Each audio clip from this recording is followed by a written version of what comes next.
જય જવાન જય કિસાન। આજ તો સવારમાં મોટી કોકાઓની મુલાકાત લીધી। વાત જાણે એમ છે કે મગફળીના બિયારણને જે પટ મારવાનો બાકી હતો અને વાવણી થઈ ગઈ છે, તો પછી સવારમાં કોકાઓથી પટ મારવા માટેની દવા, દાણાને દવા મિક્સ કરવા માટે એનું નીચેનું આ પ્લાસ્ટિક અને ઉપર સ્પ્રે કરવા માટેનો સ્પ્રે પંપ એ કોકાઓથી સવારમાં લઈ આવ્યા। ઘરે આવીને મગફળીની ગુણી તોડી એમાંથી આવી રીતે ફાડા અને પોતરી ઉખડેલા દાણાને અલગ કરી લીધા।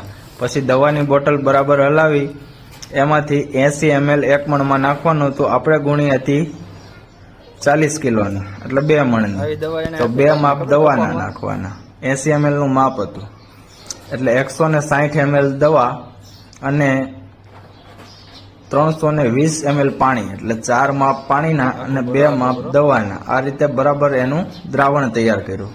એ દ્રાવણને બરાબર હલાવી એને સોડાની બોટલમાં ભરી લીધું, ઉપર લગાવી દીધો સ્પ્રે। પછી 2 મણ દાણા આ પ્લાસ્ટિકમાં ઠલવી એના ઉપર આ દવાનો છંટકાવ કરી દીધો। તમે પટ મારવામાં કઈ દવાનો છંટકાવ કરો છો એ જરા કોમેન્ટ કરજો।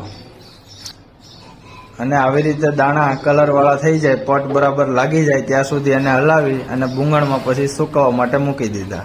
પછી બીજી ગુણી, આવી રીતે 7 ગુણી એટલે 14 મણ દવા દાણાને બરાબર પટ મારી તૈયાર કરી દીધા। પછી એને 2 કલાક માટે સુકવવા માટે મૂકી દીધા। અને અમારે આજે એટલે કે 15 જૂન 2025ના રોજ વાવણી વાવવા માટે જવાનું છે। તમારે વાવણી થઈ કે નહીં કોમેન્ટ કરજો।